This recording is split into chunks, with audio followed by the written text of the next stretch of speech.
नमस्कार, SPT news में आपका स्वागत है। पेश है 18 अक्टूबर शुक्रवार दोपहर 3:15 बजे राजस्थान की 15 बड़ी खबरें। सबसे पहले एक नजर डालते हैं आज की हेडलाइंस पर। कोलकाता के अस्पताल में आग, 80 मरीजों को बाहर निकाला। विधानसभा उपचुनाव की घोषणा होते ही आदर्श आचार संहिता लागू। शिविरा पंचांग में दिवाली अवकाश 12 दिन, लेकिन छुट्टियां 14 दिन। वोटर्स को खिलाई जलेबी तो खर्च में जुड़ेंगे 120 रुपए। जयपुर में रेजिडेंट्स की स्ट्राइक जारी। और अब खबरें विस्तार से सुनिए। कोलकाता के सियालदह ईएसआई अस्पताल में शुक्रवार सुबह आग लग गई। सूचना मिलने पर फायर ब्रिगेड की 10 गाड़ियां मौके पर पहुंची। अस्पताल से 80 मरीजों को बाहर निकाला गया। फिलहाल किसी के घायल होने की सूचना नहीं है। पश्चिम बंगाल के अग्निशमन और आपातकालीन सेवा मंत्री सुजीत बोस भी अस्पताल पहुंचे। उन्होंने बताया कि आग करीब सुबह 5:30 बजे लगी थी। राजस्थान में 7 सीट पर विधानसभा उपचुनाव की घोषणा होते ही आदर्श आचार संहिता लागू हो गई है। झुंझुनू के जिला निर्वाचन अधिकारी रामावतार मीना ने बताया कि चुनाव संबंधी शिकायतों के लिए सी विजिबल ऐप तैयार किया गया है। इसमें शिकायतकर्ता का नाम गोपनीय रखा जाएगा। 100 मिनट में शिकायत पर एक्शन होगा। ऐप पर फोटो अपलोड करना होगा। शिकायतकर्ता को यह भी लिखने की जरूरत नहीं होगी कि वह कहां है। ऐप के माध्यम से मतदाता फोटो और वीडियो के साथ जहां गड़बड़ी हो रही है उस स्थान की लोकेशन भी भेज सकते हैं। दीपावली की छुट्टियों का इंतजार देख रहे स्कूली बच्चों के लिए खुशखबरी है। इस बार राजस्थान के सरकारी स्कूलों में पढ़ने वाले बच्चों को कुल 14 दिन का दीपावली अवकाश मिलने वाला है। हर साल की तरह इस साल भी सरकारी एवं निजी स्कूलों में कॉलेज में सरकार द्वारा दीपावली का अवकाश रहेगा। शिक्षा विभाग ने दीपावली की छुट्टियों की घोषणा कर अवकाश घोषित कर रखा है। 2 सरकारी छुट्टियों के चलते स्कूल 14 दिन बंद रहेंगे।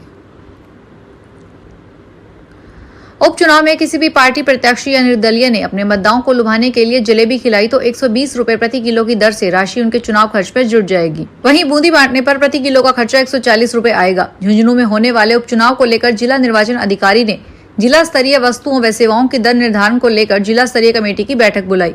बैठक में भाजपा, कांग्रेस, सीपीआईएम, आम आदमी पार्टी सहित अनेक संगठनों के प्रतिनिधि व संबंधित अधिकारी मौजूद रहे। जयपुर में रेजिडेंट्स की स्ट्राइक जारी है। चिकित्सा मंत्री के साथ रेजिडेंट्स की बात हुई, लेकिन अब तक कोई स्थायी समाधान नहीं निकला है। आज होने वाली कंप्लीट स्ट्राइक टल गई है। ऐसे में आज भी इमरजेंसी को छोड़ बाकी सारे काम रेजिडेंट्स ने छोड़ रखे हैं, लेकिन चिकित्सा अधिकारी के सामने मुश्किलें बरकरार है। रेजिडेंट्स ने सरकार को अल्टीमेटम दे दिया है कि 2 दिन में उनकी मांगों को पूरा किया जाए, अन्यथा 20 अक्टूबर से कंप्लीट स्ट्राइक कर देंगे। चिकित्सा मंत्री गजेंद्र सिंह खीवसर के साथ हुई रेजिडेंट्स की वार्ता के बाद फिलहाल कंप्लीट स्ट्राइक को टाल दिया गया है। सुप्रीम कोर्ट के सीजेआई डीवाई चंद्रचूड़, जस्टिस जेबी पारदीवाला और जस्टिस मनोज मिश्रा की बेंच ने कहा, बाल विवाह रोकने के लिए हमें अवेयरनेस की जरूरत है, सिर्फ सजा के प्रावधान से कुछ नहीं होगा। सीजेआई ने कहा, हमने बाल विवाह की रोकथाम पर बने कानून के उद्देश्य को देखा और समझा। इसके अंदर बिना किसी नुकसान के सजा देने का प्रावधान है जो अप्रभावी साबित हुआ। हमें जरूरत है अवेयरनेस कैंपेनिंग की। सुप्रीम कोर्ट ने 10 जुलाई को सुनवाई के बाद फैसला सुरक्षित रख लिया था। मद्रास हाईकोर्ट ने कैदी की याचिका पर सुनवाई करते हुए कैबिनेट के डिसीजन में गवर्नर की दखल को गलत बताया। हाईकोर्ट ने गुरुवार को कहा कि राज्यपाल कैबिनेट के फैसले मानने के लिए बाध्य हैं। मद्रास हाईकोर्ट ने पुजल जेल में 20 साल की कैद की सजा काट रहे कैदी वीर भारती की याचिका पर सुनवाई के दौरान ये टिप्पणी की। वीर भारती ने राज्य सरकार से अपने अच्छे आचरण की दलील करते हुए जल्दी रिहाई की मांग की थी। उन्होंने वीर भारती को हाईकोर्ट में याचिका लगाने को कहा था। बेंच में वीर भारती को प्रक्रिया खत्म होने पर अंतरिम जमानत देने का फैसला सुनाया। बरगाड़ी में हुई श्री गुरु ग्रंथ साहिब की बेअदबी के मामले में डेरा मुखी बाबा राम रहीम को सुप्रीम कोर्ट से झटका लगा है। सुप्रीम कोर्ट ने इस मामले में पंजाब और हरियाणा हाई कोर्ट की ओर से लगाई गई रोक हटा दी है। शीर्ष अदालत ने इस मामले में राम रहीम को नोटिस जारी किया है, साथ ही 4 सप्ताह में जवाब मांगा है। देश के उपराष्ट्रपति जगदीप धनखड़ कल सीकर आएंगे। वह सीकर में शोभा सरिया ग्रुप ऑफ इंस्टीट्यूशंस के रजत जयंती वार्षिक समारोह में शिरकत करेंगे। जिला कलेक्टर मुकुल शर्मा ने बताया कि उपराष्ट्रपति जगदीप धनखड़ जयपुर से शनिवार सुबह 9:40 बजे भारतीय वायुसेना के हेलीकॉप्टर से रवाना होकर सुबह 10:25 बजे तारापुरा हवाई पट्टी पर बनाए हेलीपैड पर पहुंचेंगे। इसके बाद 10:30 बजे तारापुरा से सड़क मार्ग के जरिए सुबह 11 बजे शोभा सरिया ग्रुप ऑफ इंस्टीट्यूशंस में पहुंचकर वहां रजत जयंती वार्षिक समारोह में मुख्य अतिथि के रूप में शामिल होंगे। दिल्ली के शहादरा इलाके में एक बिल्डिंग के 3रे और 4थे फ्लोर पर आग लग गई। आग से 2 लोगों की मौत हो गई। फायर ब्रिगेड ने बताया कि आग सुबह 5:25 पर लगी। सूचना मिलने पर दमकल की 6 गाड़ियां भेजी गई। 2 घंटे की मशक्कत के बाद आग पर काबू पाया गया। घर के अंदर से 2 बच्चों को रेस्क्यू किया गया। वहीं 2 डेड बॉडी भी निकाली गई। आग लगने का कारण स्पष्ट नहीं हो पाया है।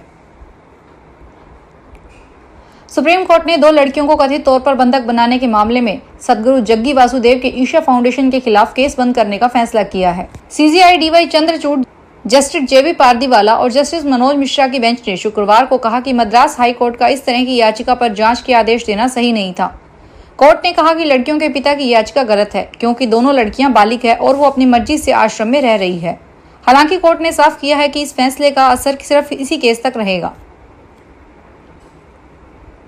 जोधपुर की पुलिस इन दिनों मॉडिफाइड और पटाखे की आवाज वाले साइलेंसर के विरुद्ध अभियान चलाकर कार्रवाई कर रही है। इसी को लेकर गुरुवार को बासी एम्स तिराहे की ट्रैफिक पुलिस ने एक बुलेट को रुकवाया तो विवाद हो गया।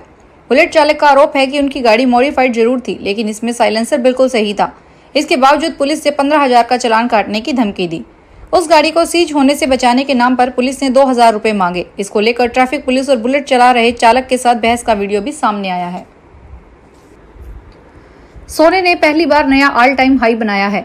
India Boolean and jewellers association के आंकड़ों के अनुसार 10 ग्राम 24 कैरेट सोने का भाव 522 रुपए से बढ़कर 77,332 रुपए तक पहुंच गया है।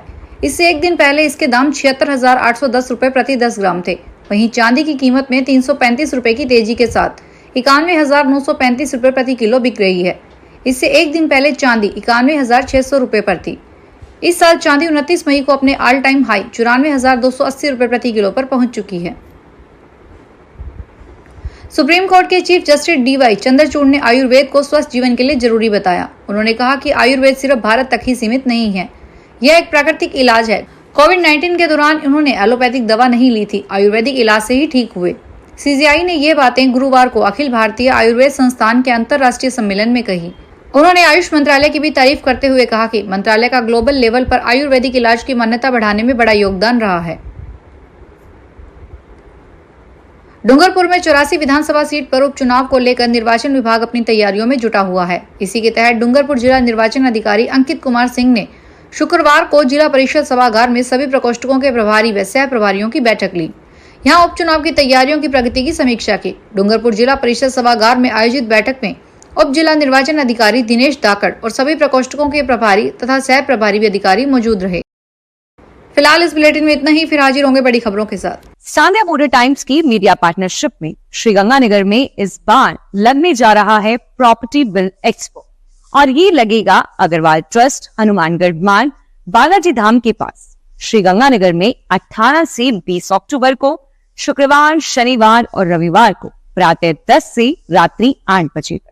प्रॉपर्टी बिल्ड एक्सपो में इस बार दिवाली में बरसेगा धन और साथ ही करवा चौथ के अवसर पर महिलाओं के लिए 18 से 20 अक्टूबर तक मेहंदी लगाने की भी निःशुल्क व्यवस्था की गई।